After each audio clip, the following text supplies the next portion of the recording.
All right. Good morning, good afternoon, good evening, wherever you may be at this time. Welcome to the second virtual EM Symposium. If you weren't here for the first one, you definitely missed out. So check the YouTube channel. I'll talk a little bit about that later. And we have a very, very special guest joining us this evening and can't wait to hear what will be said. So I'm going to share my screen at this time.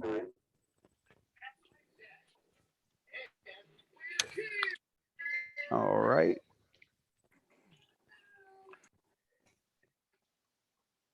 Okay. All right. So yeah, powering the fleet since 1921. That's something to be proud of right there. Okay. We'll start with our mission statement.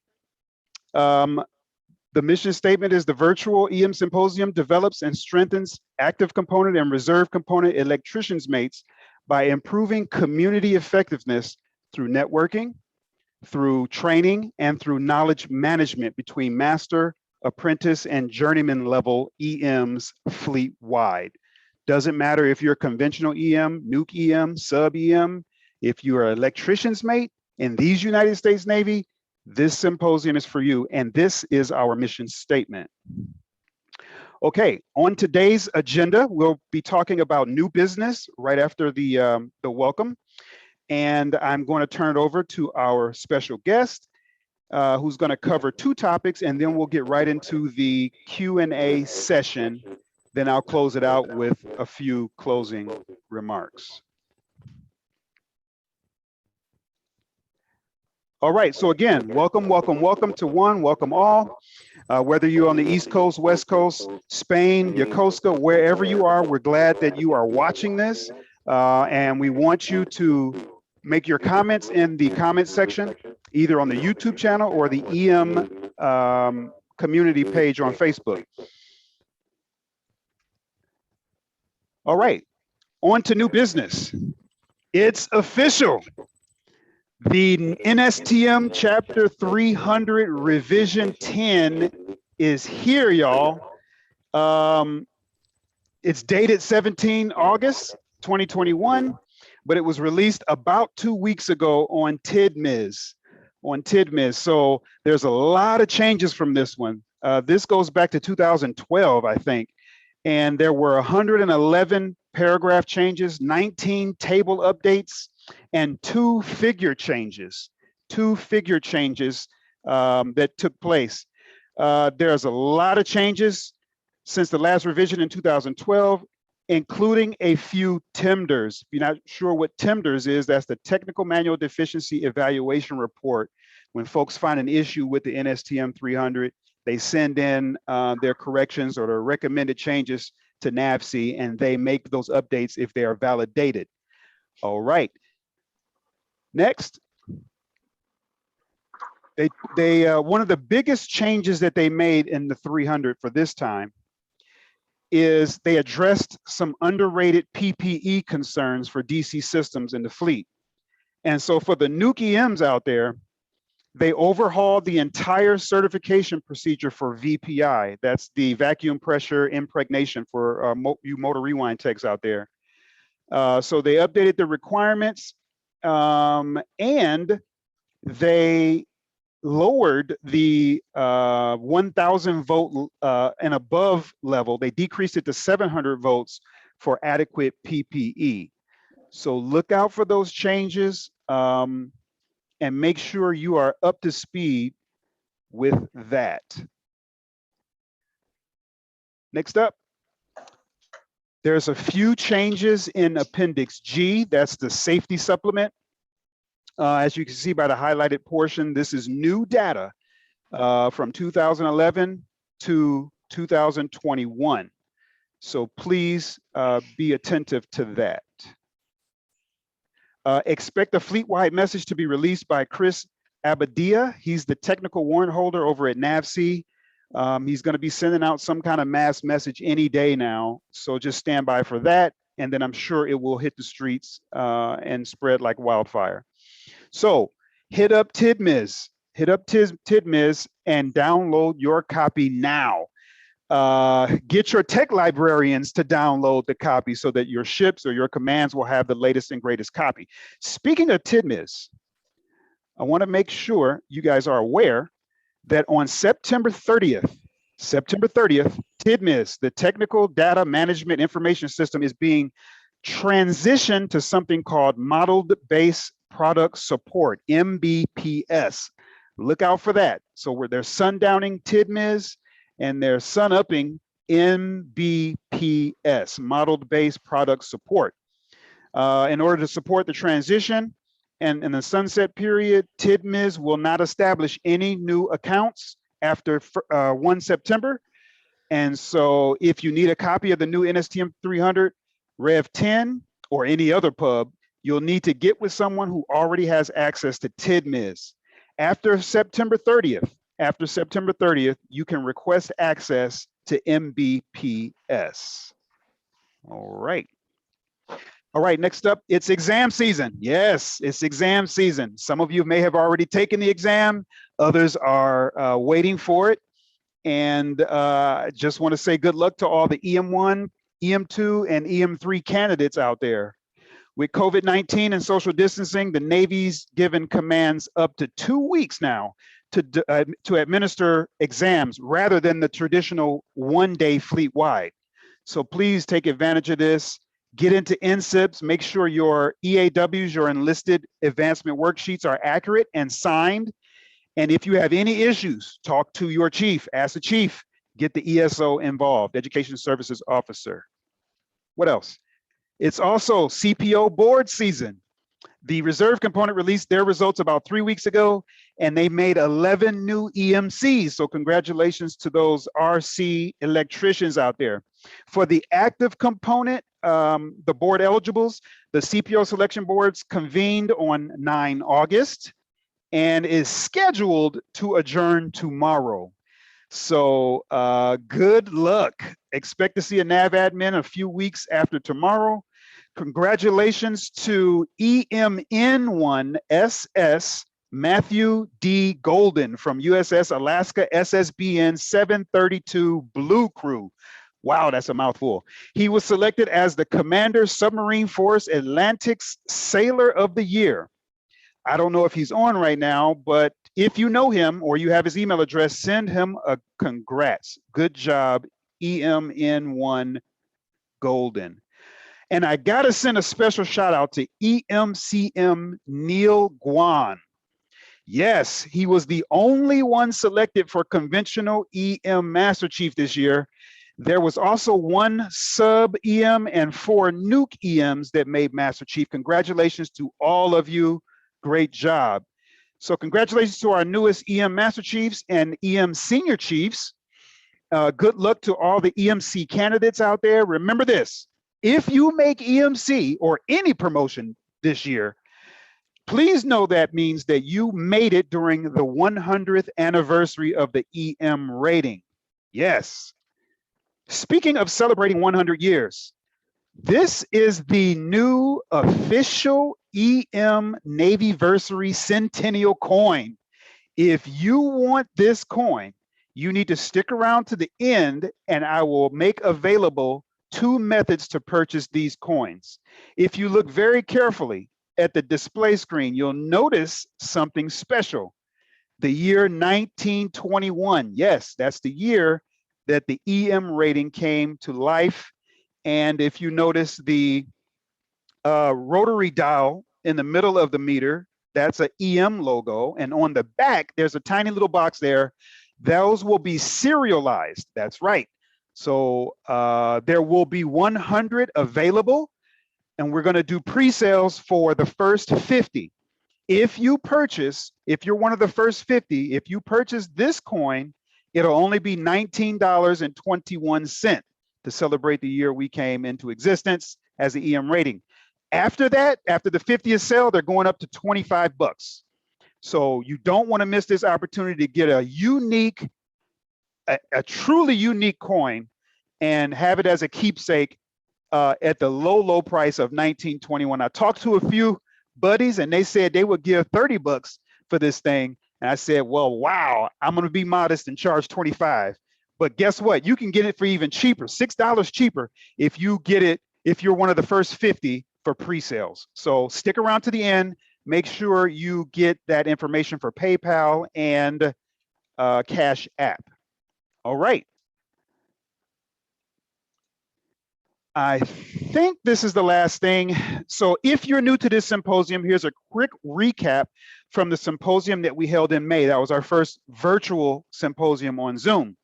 We talked about EM history, we talked about occupational standards, and we learned a few plans about the future of EMA schools. If you missed it, you need to log on to the EM Electricians Mate Training YouTube channel. I'll say that again, EM Electricians Mate YouTube channel. It's hosted by EMC Oscar Leal, and you can also look on the Facebook page for EMs to get that information. A recording of today's symposium will be uploaded to YouTube later. Got to take a little bit to edit it and make sure it's nice and neat, and then it'll be on the YouTube page where we expect a lot of comments, a lot of subscribers, and a lot of learning. All right. I think that's it. So without further ado, I am going to introduce to you our special presenter. He's going to be covering the EM community overview and the EM Enlisted Career Path. This is none other than EMCM Doug Stevenson. A little bit about him. He joined the Navy in 1997. His wife is Liesel. He has 3 kids, 4th and 5th grade daughters, and a son that is a freshman in college in Memphis. So that's good for the family. A little bit about his background. He started out at NNPTC Orlando from 97 to 98, and they're at the Nuke EMA school in the first couple of weeks of Power School. Then he was sent to the fleet as a conventional EMFA after spending 30 days in the luxurious accommodations provided by NAS Jacksonville Brig. And so mistakes happen, you learn and you grow from them. All right. So if you're one of them that's locked up right now, or you just got out, don't give up hope. Just change your attitude and move forward. It's not the end of the world. I encourage you. All right. Then after the NNPTC, he went to USS Mount Whitney from 98 to 2003. And just when I was about to refer to Mount Whitney as Building 20, he was careful to correct me and say that he got his EOW letter there, and he stood the first EOW watch as an EM2, and he stood, quote, every damn mid-watch for 2 months on board. So for those of us that think Building 20 don't move, there's a contrast opinion right there. After Mount Whitney, he went to SEMA, the old SEMA Shore Intermediate Maintenance Activity. I think they call it MARMIC now, from 03 to 06. He served on board PC Crew India from 06 to 10. And USS Mitcher, Mighty Mitcher, DDG 57 from 2010 to 2011. Hey, I was on the Mitcher in the early 2000s as the LPO there, and I hope that I left no traces of a jacked up 43 Papa 1 for him to catch. Shout out to Jason Bosch, who serves as the EMC on board Mitcher now. But back to Master Chief Stevenson's career. Then after Mitcher, he went to MPC as the detailer there for electricians mates. That was from 11 to 2014. Then he went back to the fleet, got on the USS Mesa Verde from 2014 to 2018, and finally made his pit stop at Bupers as the enlisted community manager from 2018 to present. He is set to retire in September 2022. He has 8 deployments under his belt, 4 EOW letters on 3 different platforms, underway OOD, and is a former top snipe. Without further ado, it is your privilege and my pleasure to introduce Electrician's Mate Master Chief Doug Stevenson. Show some love in the comments section. And Master Chief Stevenson, at this time, I'm going to turn it over to you. All right. Just 1 second here. All right, so good afternoon, evening, like morning, whatever it is that you're actually dialing in here. Master Chief Stevenson, thank you for the lovely introduction there. So yes, that's the first thing that I was told whenever I got orders there from Nuke School, was it was building 20, and I got there, and within 6 months they deployed. So no more buildings. We did break down a lot though. Anyway, so yeah, so Master Chief Stevenson, I am the ECM. I take care of all surface engineering, myself and Senior Chief Justin Genter. Our job is to go through and we take care of all of the manning actions that have to do with all of the rates within the engineering realm, so propulsion and auxiliaries. Inside my shop, we're also lacking a combat systems guy as well, so we're also kind of sharing the load for the combat system. So I also take care of FCs, FCAs, and I also take care of the command and master chiefs and command senior chiefs. So we're all kind of busy, but we definitely get the job done. It's an interesting tour of duty. We're very self-sufficient, so we don't have a whole lot of oversight. So it makes it kind of nice, so we can make our decisions to help the fleet. All right, so I am going over the community health slides as well as the career paths for electricians mates. So, 1 second here. All right, so can you see my screen? I see responsive and ready for you, the sailor.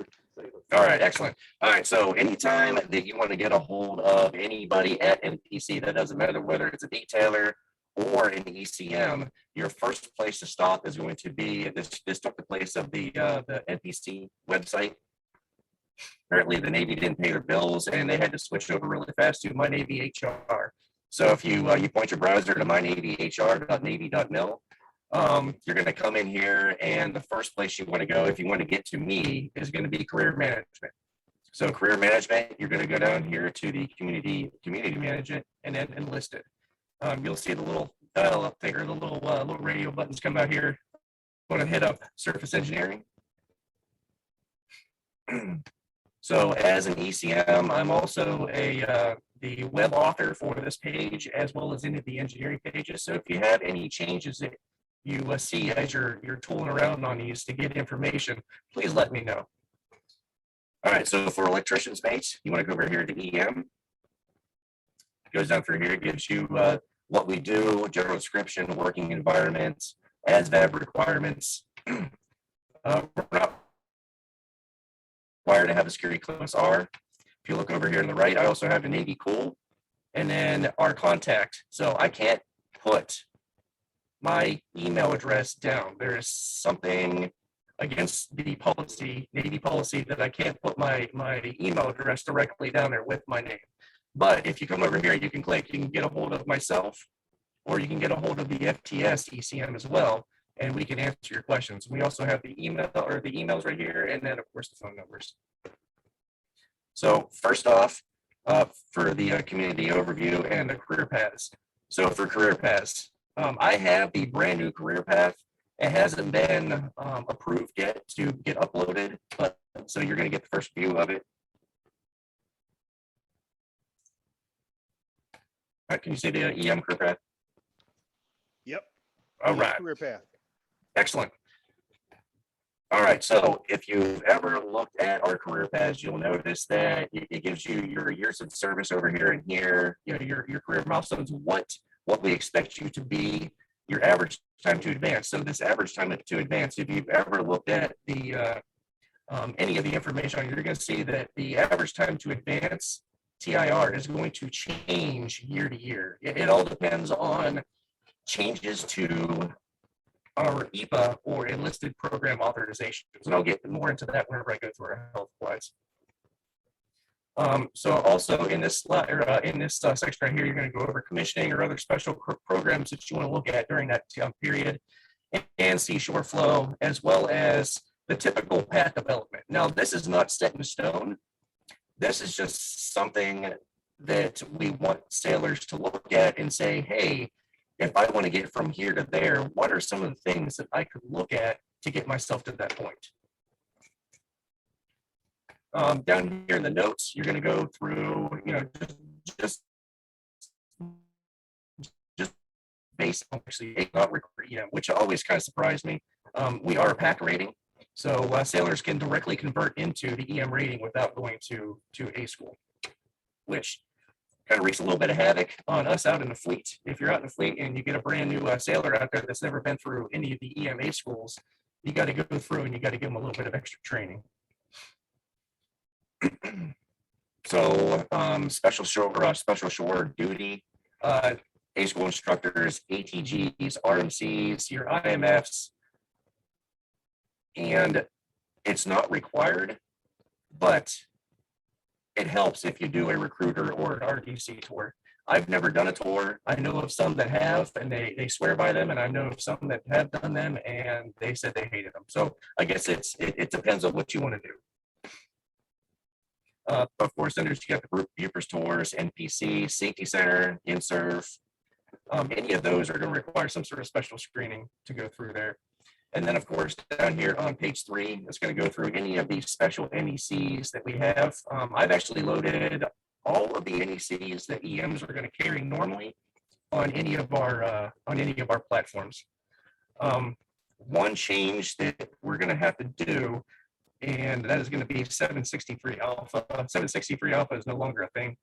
It's been sundowned and it's been replaced by another NEC. All right, and then of course your acronyms, considerations. Here's where you want to look. This is where the board, any board, whether it's a chief, a senior chief, or a master chief board, is going to look to see what boxes you have checked. So for your propulsion rates, you're going to want to have an EL letter, because as the propulsion rate, you're going to be expected to be the EL, the SME for the propulsion plant. Electricians, we're a special breed. We're awesome. We can go on any platform and we can be an EL, and we can be, as you can already tell, we can be top snipes of any platform as well. You normally don't see that for your other auxiliary rates, your DCM and your HDs, although they do happen, and of course MRs. So for your considerations for E6 to E7, LPO at sea, that's the really big one. Qualified EDO or EL, if you are not at a command that cannot get EL, that's okay, because the board is going to understand you're not going to get EL qualified on board the freight cable. It's just not going to happen.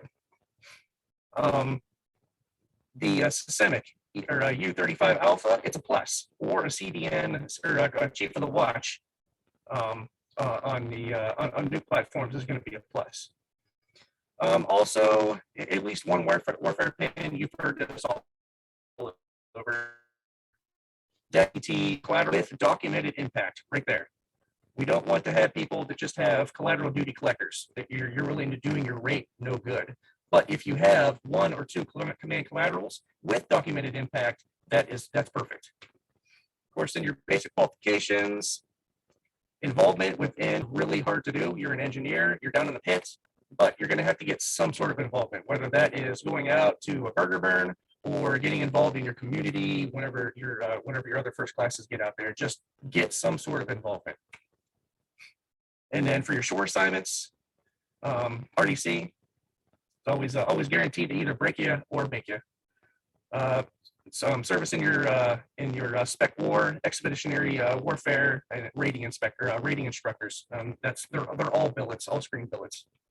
Instructor duty, and then of course completed your PPME and have some sort of US map under your belt, because shore duty is the best place to take care of your extra education. For any of the chiefs going up for senior chief, departmental LCPO, divisional LCPO, 3MC, EL. EL is definitely a big thing. The top snipe or CPEC NEC, U16 Alpha is definitely a plus. Having at least one warfare, being an ETT coordinator, definitely a plus. Completing your PPME, your JPME, CPOMS involvement, just get out there. I know it's tough. I know it's hard. I've done it for over 20 years. I understand. But you need to get out there and you need to get it done. And for those 8s to get up to 9, it was kind of hard this last time. Only one made it. So you are the one. There can be only one. Congratulations again. So for E18E9 and DLCPO, of course, again, warfare, ETT, EO, EDO, get all of the stuff in there. These career paths, they get changed or updated once a year. So after the Chiefs board lets out, we go through and we make updates and we get input from everybody throughout the fleet. So we go out to all of the SMEs within the EM realm. I may not hit all of them. I try to hit at least 10 to 15, and I send out a mass email, and then I'll get inputs back, onesies and twosies, to say, hey, we would like to see this, we would like to see that.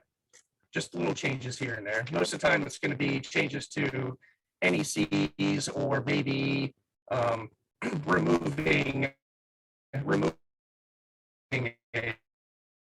repeating something or where something else. Now, for the top part for the career path, your years of service takes you from a session where you're a fireman recruit all the way up to Master Chief. What is it that is going to help you check the box or make a tour that's well worth you? Because you should be focusing on, if you're not happy in your job, then you need to find something that makes you happy in that job. Everybody's going to have a little thing. So each tour is going to have its own little thing. So for your EM3, EM2, I put down here your average time to advance, 2.2, 4 years, 9.1, 4 years to EM1, 12.4 years to EMC. Like I said before, these all change. And each one of these is going to have a little touchstone on where you should be. Your first sea tour, your first shore tour, where should you be focusing on going to try to get to that next pay grade that will help you, study the bibs. Hands-on experience has always been a great teacher for me. So here's the career paths. I'm always interested if anybody has any changes they would like to do that, or if they're looking at it and they're not quite understanding exactly what it is that it's trying to call out. Please just drop me a line, jump on the My Navy HR and say, hey, Master Chief, I got an issue. What does this mean? One change that I foresee coming in the, I'm not going to say near future, but we'll say within the next 5 years. There's been talk of changing your seashore flow. Now, everybody knows the seashore flow sucks for us sea intensive ratings. It says 53 months, but you all know it's effectively 5 years on sea, 3 years on shore, 5 years on sea, 3 years on shore, and then 4, 3, 4, 3. And it's not until you get to your 5th sea tour that you're going to go down to a 3-year tour on sea. They're actually talking about taking away that seashore flow and just have people rotate from place to place.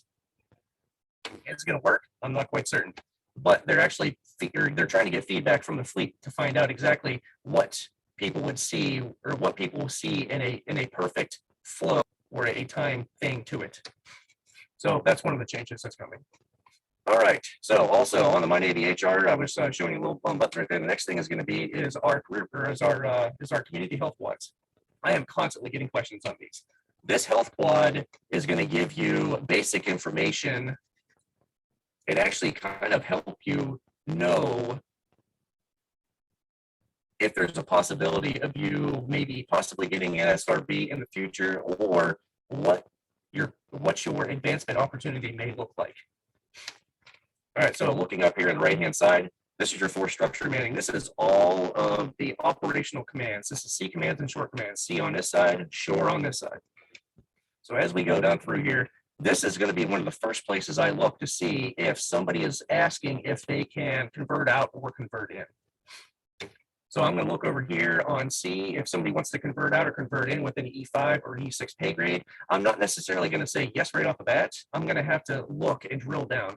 So looking at your sea and your shore flow, depending on where people are in their rank progression, when you make rank, you're going to mess this up automatically. It's going to happen.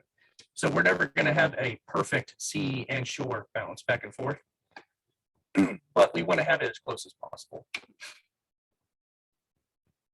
So looking at here, you can see that EMs that are in operational billets, we have 95.3% sea and shore manned.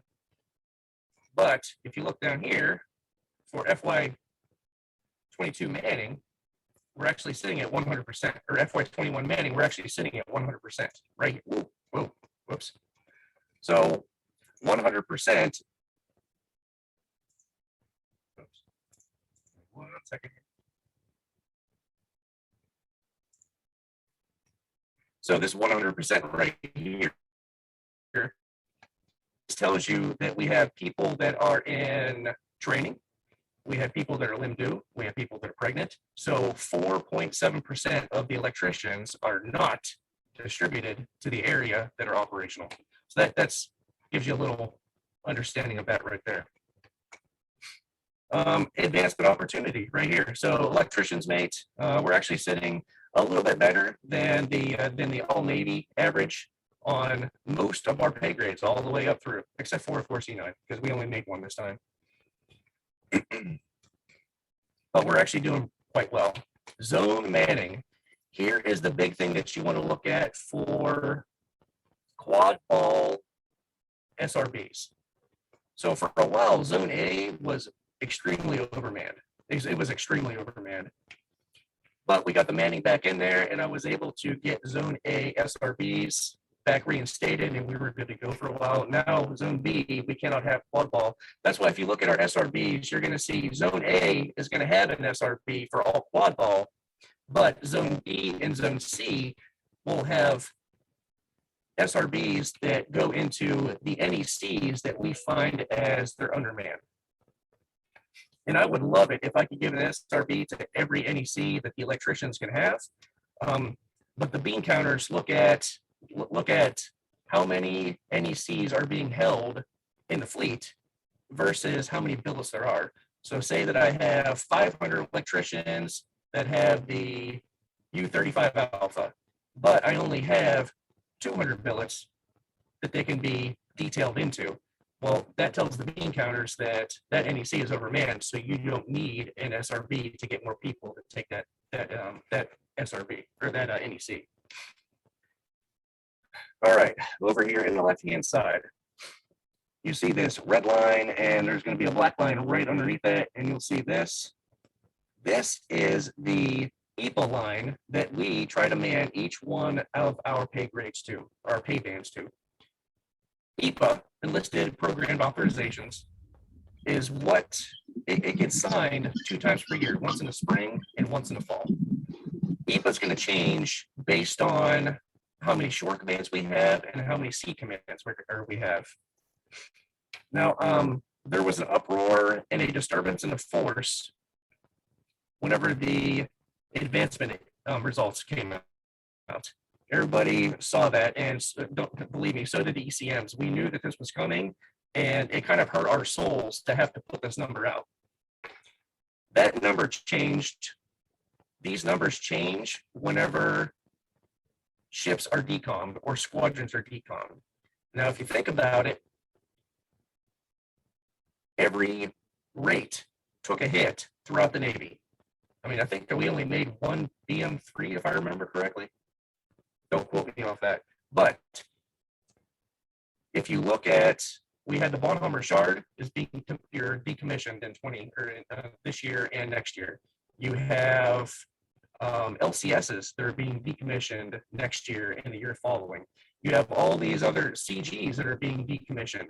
So whenever Congress says, hey, we need to decommission this, this, and this because we need to cut our budget, well, guess what? When you decommission a ship, you have to get rid of the EPA, the Enlisted Program Authorization. So each billet that you buy, they have to get rid of that. What does that mean? That means less advancement opportunity for the individual pay grades, which is unfortunate. So hopefully that kind of helps you understand a little bit. All right, so as you're looking at here, this also covers my convert ins and convert outs. So if you're asking to convert in or you're asking to convert out, first place I'm going to look is what year group are you in? Are you your group 19, 18, 17? So you're slightly above that or that EPA line right there. And I'm going to be more interested in allowing you to convert out than I would say 2016. 2016 hurt Navy-wide. They had some MPN mitigation that they had to do around this time frame, and most of your rates are going to be hurting in 2016. The interesting thing is if you look at the retention for those individual ones, the retention is much higher in 2016 because there was a lot of SRBs, the people that took advantage of SRBs in 2016. All right, come down here to the EPA versus pay grade versus inventory. This just gives you a different representation of what we have, the white bands, versus what we need now and what we need next FY. Next FY is, of course, next month, October 1st. So if you look at each one of these, it's just a different way to look at it. This little blue line right here are all of your electricians that are currently in training. So anybody that's in A school, you're that little blip right there.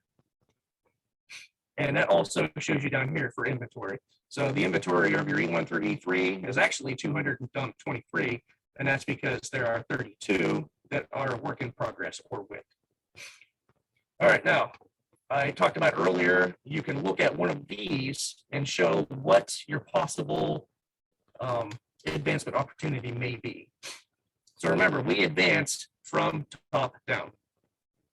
So every year, we're going to start off with our E9 advancement, and then E8 advancement, and then so on. It goes all the way down. So it all hinges on how many E9s are moving out of the way to make room for E8s, and likewise, all the way down. So if you look right now, inventory, we have 17 EMCMs in the fleet right now that are active duty. I can tell you for a fact right now that 3 of those have fleet reserves in for the next 2 years. So that's going to tell you that there's a possibility that we may have changes. This EPA number right here, this number may change. It may not change. We don't know until spring and fall. But right now, it's staying steady at 15. Now, there's going to be more EMCMs that put in their fleet reserves. Or there may be some that actually cancel their fleet reserves. So this number right here is going to change. But if there's, say, we'll say that 6 put their fleet reserves in, that takes your inventory down to 11 when we do our numbers again at the end of the beginning of the year. So that's going to tell you that we need 4 EMCMs. So we're going to have to take that 4 away from the inventory on here. So let's say that in this E8, you know that there are 10 or 15 or maybe 20 reserve in, and they're going to be getting out within the next year or so, and so on. So then we need to take the 4 plus whatever it is we need to get to this EPA number that will make E8. And then for E7, it's the same thing. Say that there are 50 chiefs that have their fleet reserves in. I'm just giving you an arbitrary number. That's not the actual number. So let's just say that we have that many. Well, we're already under on the chief number because, of course, the chief results haven't been out yet. So that tells you that we need to have such and such amount of chiefs to make rate before we can get back up to 100%, because we always try to meet that EPA number. And then so on. For the E6, E5, E4, and then E1 through E3, we find out what we need as a whole each year, and then we have to split that number in half because you have 2 advancement cycles per year.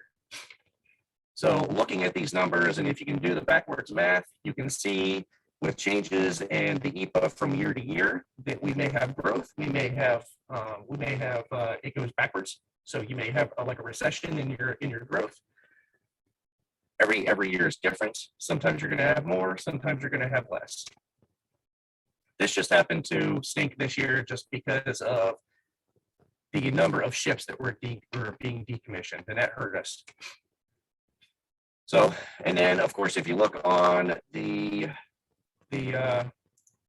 website itself, and you come down here to the community overview, I put down little notes down here, little things to give you. Just normal above average advancement. This is where I say, I'm allowing pack sailors to come in FY20, and then I'm allowing convert in, so other sailors can convert into our rate at 2016, 2018, and 2020, and I'm allowing these year groups to convert out. And all of these are through Seaway. And then here's a shameless plug on being the AERR. We definitely need SMEs to jump on board to get this done. The more board members we get to sit on these, the better the tests are, the better prepared our sailors are to take over our jobs. So if you're a chief and above, get on it. All right, and then the last thing, just in case we have some FTS sailors that are jumping on here. Chief, there is a chief over in the FTS realm that takes care of the FTS EMs, and it's the same thing, the EPA curve versus what they actually have. Here is your seashore flow, the actual operational billets. Here's the notes that he has, and of course what they actually have manning within each one of the pay grades. All right. And that is about it. So barring any questions right now, I'm going to turn it back over to Willie. All right. All right, thank you. Can you hear me? Yep. All right, thank you, Master Chief Stevenson. I'm going to send a mass request for all to unmute in case anyone has any questions.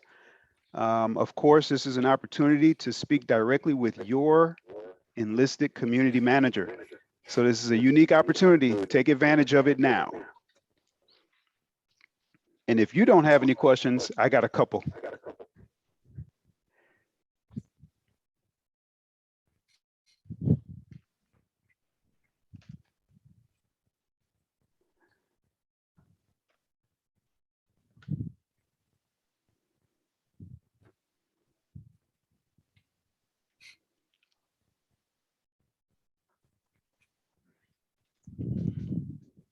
Anybody have any questions? Let me check the comment section just to make sure I'm not missing anything.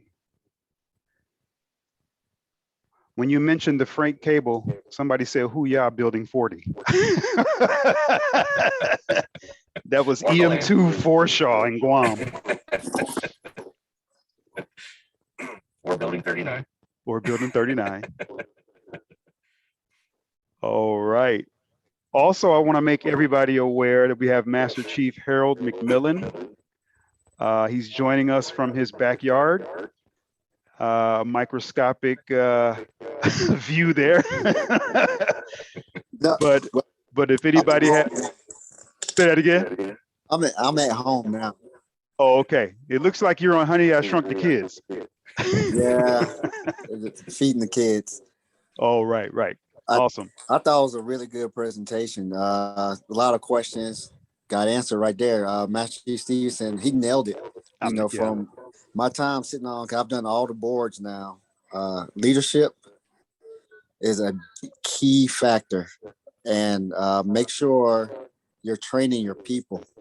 Right now, I'm doing 3M, and IVV is not going very well throughout the fleet. That's a clue. That's a hint. That is not going well. So get into the NSTM, study it.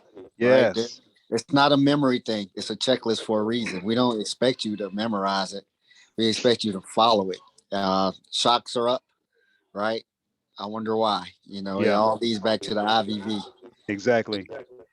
And I think before you joined, we covered the new Rev 10 that's coming out. Yeah. Or that's you caught that part?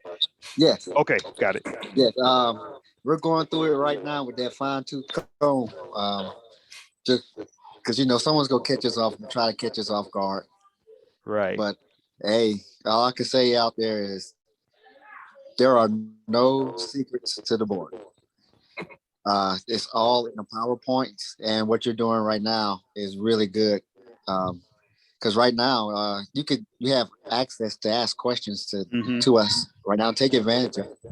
Mhm. Because I'll tell you the key things for me that I always see is the leadership. Make sure you're training your people. Collateral duties, you hit it. You don't have a bunch of collateral duties because I'm going to question. If I see a person with 4 collateral duties and 1,000 volunteer hours, I'm wondering Right. what you're doing. Yeah, Right. I'm thinking you're not doing anything for your sailors. Mhm.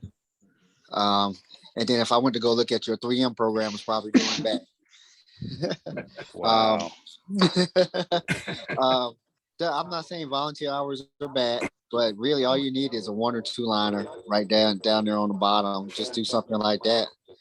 And then when your evals are coming out, don't be afraid to email one of the master chiefs.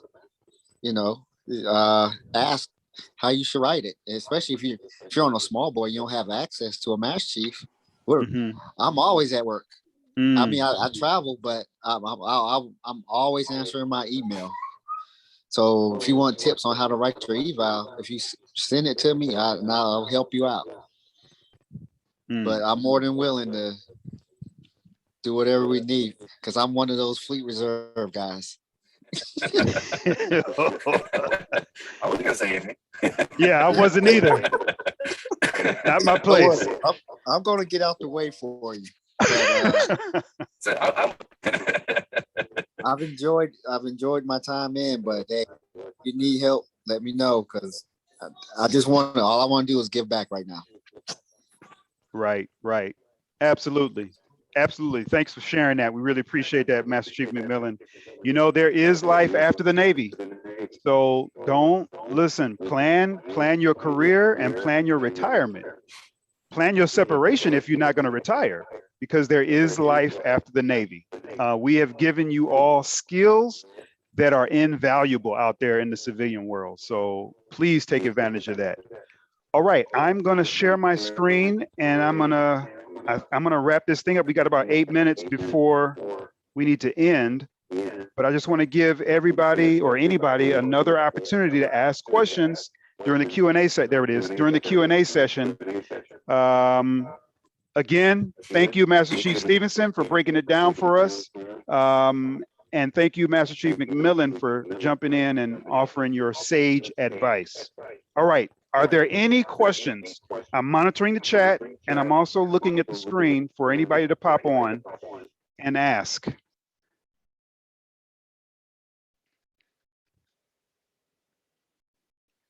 All right, going once, going twice. Last call. All right, so let me say that again. There's something in chat. Oh, I thought I said I was looking at it. Let me see. Building. Last thing I saw is building 4. Oh, I have one. Oh, okay. I have one. What? That's Chris. Chris, where you at? Hello, can anyone hear me? Yes, we can hear you. Go ahead. Welcome. Good evening. It was mentioned before that this was recorded. Unfortunately, I tuned in a little bit late. I got off work late. Is there a way that I could see the first part of this? Absolutely. Good question, Chris. Listen, YouTube, the EM Electrician's Mate Training YouTube channel. Are you familiar with that one? Yes. Okay. I'm looking at it. That's run by EMC Oscar Leal. He will edit tonight's video and he will put it on YouTube. I think for the last symposium, we had about 11 viewers live, and then we got 125 views on YouTube. So apparently our numbers increased later on because of that very reason. Some people got watch, some people got family commitments. Hey, I get it. We all get it. So we are going to maximize or taking advantage of our platforms. So please check the YouTube page in a couple of days. I think EMC Leal is on. I thought I saw him, But anyway, you can expect to see this video in its entirety on YouTube in a matter of days. Please tell your friends, tell your family, tell your competition, because this is a wonderful opportunity for networking. And again, we're just enhancing the relationship between junior and senior electricians. We're a resource. This is a great tool. So absolutely, it is recorded and it will be played later on YouTube at your convenience. Got it? Got it. Thank you very much. I'll be sure to let my division know. All right. All right. Yeah, there you go. Spread the word. All right. Are there any other questions? All right. So Master Chief Stevenson, I got a couple questions. Going back to the enlisted career path, my question is, how often is this career path updated? So we do the career path updates once per year. Once per year, we'll send out an APB to all the SMEs in the fleet. Well, honestly, as many SMEs as we can find contact for, and we'll get replies back from them, and then we consolidate them, and then we submit them, and they get approved. The approval process takes a little bit longer this time.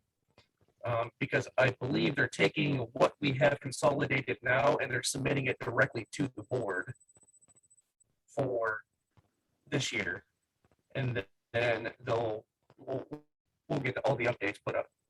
Okay. So what you're seeing on the My Navy HR website right now is last year's, and the one that I showed you during the presentation is this year's. Okay. Yeah, I saw that 2021. That's the latest and greatest for now. That's the latest and greatest. Yes. Awesome. Thank you. And lastly, on the enlisted career path, you mentioned that the seashore flow would be changing soon. Do we know how soon? So if you would have asked me this question back in 2019, whenever transformation was this really big thing and they were going, whole hog towards changing evals and everything. I mean, that was the name of the game, was to change as much as you could change.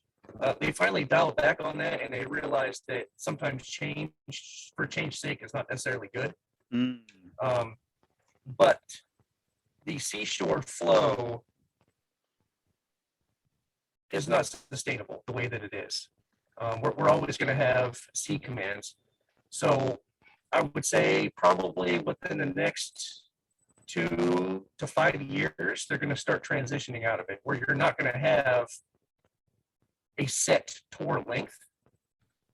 It's just going to be you transferring from a sea command maybe to another sea command or maybe to a shore command, but it's going to be within areas. It's going to be tailored to geographical locations, I guess you could say, is what they're trying to do. But it's a work in progress right now. So, okay. Because if you looked at the information, so when we go through and look at sustainability for the seashore flow, in order to have an effective 100% across the board on sea and on shore at all times, sea intensive ratings, electricians being one of them, would have to have somewhere between a 6 to 7 year sea tour every time, all the time. And you and I both know that would just be terrible. Right. So they know that that's not going to work.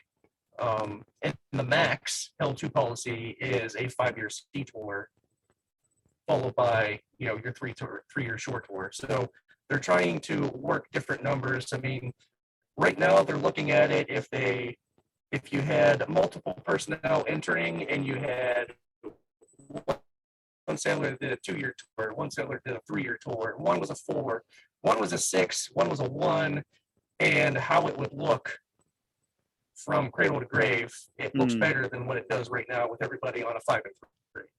If that makes sense. Yeah. Okay. And then I think for the EM community overview and the rating health, I appreciate you explaining that whole EPA thing. I think that's going to help a lot of folks get a better understanding of how that works. Yes. And so they can have a better forecasting of what could happen in the future. So yeah, thanks for sharing that also. That's so the EPA. So the EPA is, what we're authorized to have, and then you spread that across. And anybody that's used to looking up on your old Manning documents, you would see that there was VA, you would see VA, and then it's a bill that's authorized. So that's EPA spread through each pay band. Okay. Awesome. Ships. All right. Those are my questions. Last chance for anybody else, and then I'm going to close us out. Checking the comment section. I think we're good there. Anybody else have any questions for Master Chief Stevenson or Master Chief McMillan?